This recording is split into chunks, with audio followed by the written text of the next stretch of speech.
kabajamoo daawwattoota gadaa YouTube kun yeroo hundumaa sa'aatii kanatti kan isiniif dhiyaatu qophii ifta'uuti. Qophii ifta'uu wajjin hamma xumura sagantaa keenyatti nu wajjin turaa jecha chaanaala keenya gadaa YouTube kamaan saddeet subscribe like share godhuu hin dagatinaa jecha ammas turtii gaarii. Ifta'uu jechuun biyya keetti irratti hiree ormaa fi murteessin walumaa galattuu jechuudha. Eega jennee yeroo hedduu irratti dubbanneen boodatti eenyu faadhamee warreen ifiif tahanii biyyaaf tahanii seenaa isaanii dhaloota dhaalchisanii biraa kutan eenyu faadha jennee diinni akkaataa itti waliin salphisamee gubbaarraa haafnee namoota sadan takka akkatti wal salphisan haalaan.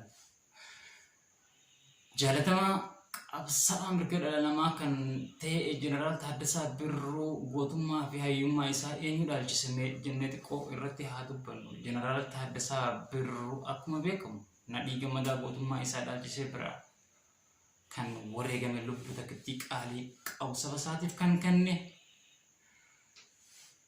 Gootichi nadhii gammadaatis ummata isaatiin iftahaa jedhee waggaa meeqa kan qabsaa'aa ture akkasumatti lubbuu isaa takkittii qaalii du'ee jiraatee uummanni Oromoo ilaa ammaan tana gaafii mataa isaanii keessatti uumee kan jiru du'aaf jiruun isaa kan hin beekamin nadhii gammadaa akkasitti gootummaa Jeneraal Taaddasaa Birruurraa dhaale.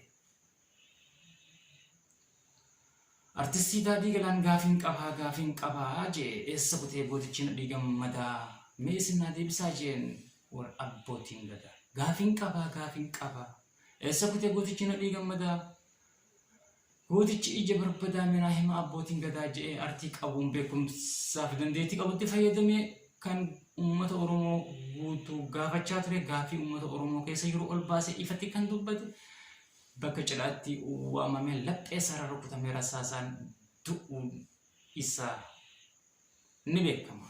Uummanni Oromoo guutuun kana ni beekama. Akkatti waliin salphisamee ilaale ifta'uun waan ta'e waan beekuuf diinni yeroo mara warra of ta'ee saba isaanii kakaasuudhaaf ka'u maqaa shororkeessummaa yookiin maqaa wayiitiin farrajaniitii ajjeesan.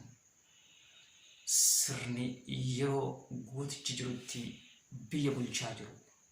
Sirna Haile Sillaasees haa ta'u kan Dargis haa ta'u kan Maleesis haa ta'u kan Ammaas haa ta'u hundummaanuu akkuma waliigalaatti jechuudha. Sirni waan ta'eef jecha sirni gamasii haasee hanga ammaa yeroo ammaa kana jiru kanatti jiru tokkuma jijjiiramni isaan jiru yoo walirra fooyya'ina qabaate malee jechuuf hin kan dubbadde. Kana keessatti mee xiqqoo diraamaa gabaabduu takkaa fi mudannoo ifta'uu hoggaan hin jedhu namootatti takkaan isiniif dhiheessa. Yeroo hunda of ta'uu gaafaan hin jiru namoonni na ajaa'ibu sin dhabamu jeetii yaada kana qofaa miti. Namoonni anuma laalanii anuma kanaa hunda tuffatanii fi ilaalcha adda addaa gamaa adda addaatiin na qeeqan hin dhabaman anuma ta'ee afaanuma kiyyaan. Bar waan isin jawaanii namni ootee afaanuma isaa kana dubbachuu ittiin qaanfatu aaduma isaa kana hordofuu ittiin qaanfatutu jira. Kanaas numa beekna. Haa ta'u malee dubbiin akkasii miti. Warri waliif galee afaan tokko dubbatu, warri waliif galee aadaa tokko hordofu, warri waliif galee qabeenya isaa qabeenya walii wajjin qaban irratti itti gaafatamummaa yookaan jaalala qabeenya isaaniitiif qaban hundinuu hiree isaanii ifiif muranii murteeffatan uummataaf murteessan jechuudha. Kanaaf yaalammii yaa sabaa mee akkumaan ammaan tana jechuuf keessatti waa xiqqoo diraamaa waan nama gadaa karraan of ta'uu gaafan jiru isiniif dhiyeessa. Guyyaan isaa torbee tokko dura akkuma aadaa Harargeetti bakka hojiirraa galeen jimaan kolame bira kaa'een qamaa jira. Galgalli isaa sa'aatii lamarra darbee gara sadiitiif deema. Bilbilli koo makaddaa gara seenee vaayibireetirra waan jiruuf jecha jechaa jira. Anis bilbila koo barbaadee gullaalu harmee kootu bilbilaa jira. Bilbila koo kaaseen harmee too akkam nagaa fayyaadha akkam maatii waatiin nagaa alaamanaan atis nagaa abbaan koos nagaa jee nagaa fi fayyaa eega gaafii fi deebisaa nagaa fi fayyaa xumurreen boodatti harmeen too akkana naan jette ilma koo naan jette. Har'aan tana wanni si bilbileef obboleessa koo eessuma keetitu du'ee kanaafin si bilbilee hamma inni si yaadatu waan hin beekuuf jechaa naan jette. Anis rifadheen bilbila lafatti darbee maal ta'e je'e. Eegaan xiqqoo rifadheen booda ammas bilbila lafarraa heloo jedhu dhaga'een ol fuudhee gurratti qabadde harmeen too na dubbachaa jirtu waan ta'eef jecha ilma koo akkasii miti. Kan inni kana siin jee bakka rifattu osoo hin ta'in jaalala inni siif qabu osoo lubbuun jiru waan hin beekuuf jechaan yoo sitti himuu baadhe ni aarta je'ee kanallee sitti hime naan jette. Hayyee jee anis of jajjabeessee rafaatuma saniin bulee yaadaan bulee ganama barii uffatuma jiru magaalaas bahuu hin dhaqqabne uffatuma xurii fi ka xurii hin ta'in hunda borsaa keessatti walitti qaqqabadhee karaa bule. Ganama barii isaadhaan ka'een gara buufata konkolaataatiin achirraas konkolaataa argadhee yaabbadheen dirree du'arraa ka'ee dhangaggoodhaan ka'ee qarsaa laangee calanqoo qobboodhaan baroodaa kaarramilleetiin magaalaa Hirnaa seene. Eegaa magaalaa Hirnaa dhaqeen booda konkolaataa biraa yaabbachuudhaaf yaaliin godhe. Yaaliin kiyyaas naan milkooyne. Konkolaataa miila lama jarjaran harkadheen konkolaataa xiqqaa mootarii nama sadii fuugu takka irratti qabadhee imala koo fuulduratti qaxxaamure. Hirnarraa ka'een gara hagee majaa jedhamtuun gaaleettii ba'uudhaaf imala koo gara masalaatti fuula achi deeffadhe. Osoo inni gaaleettii hin durattiin milishoota baadiyyaadhaa warra haati qabanii karaarra dhaabbatanitti mootora nu geesse. Milishoonni warra baadiyyaa kan karaarra dhaabbatan kunis gadi na buusaniiti.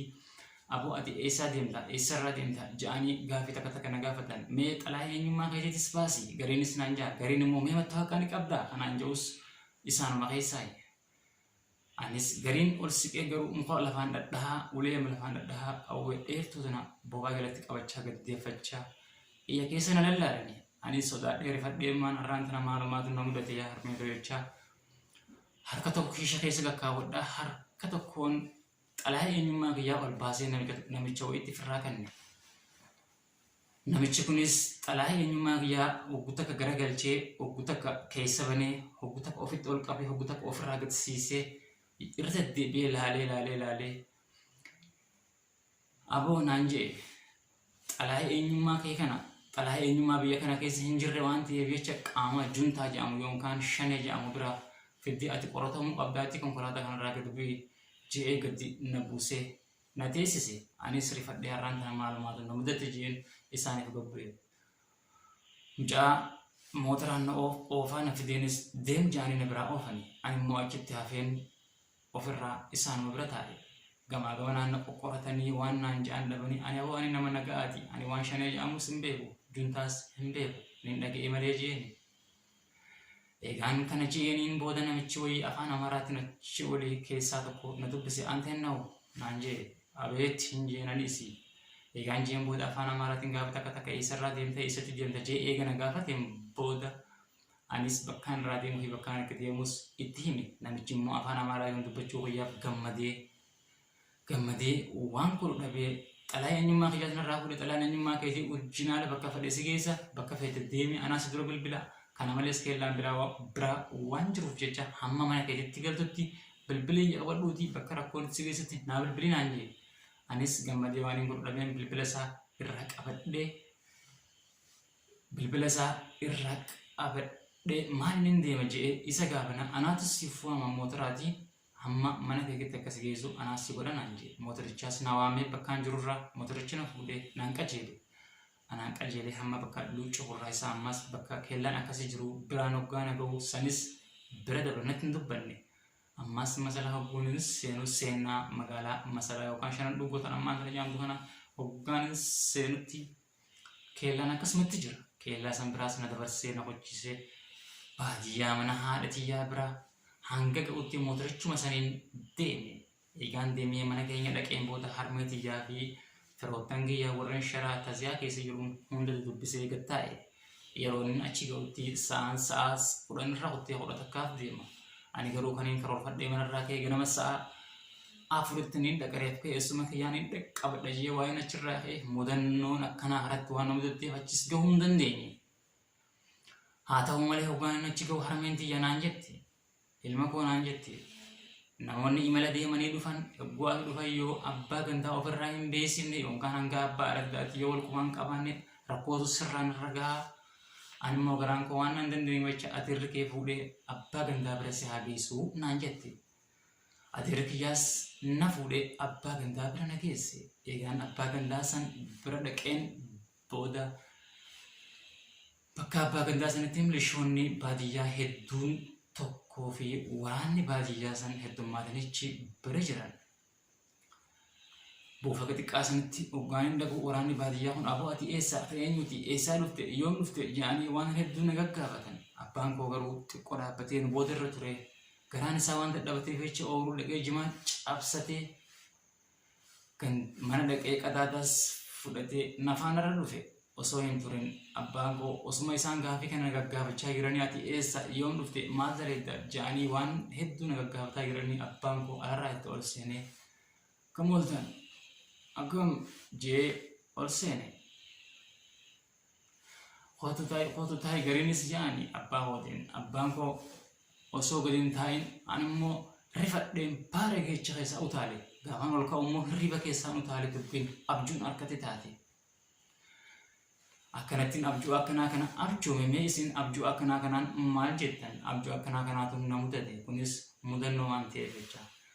Egaan kabajamoo daawwattoota Gadaa YouTube akkuma beekamu torbaanitti yeroo takka sagantaan ta'uudhaa kan isiniif dhiyaatu wanni inni farkaa qabu hanga nama ture chaanala keenya Gadaa YouTube kamaan sadii kan jedhu subscribe like share godhaan cinaa dhaabbadha jecha irraa waan farkaa qabu fideen jira hamma torbaanitti warra torbaanii nu haa godhu jechuudhaan gama kootiin nagaatti.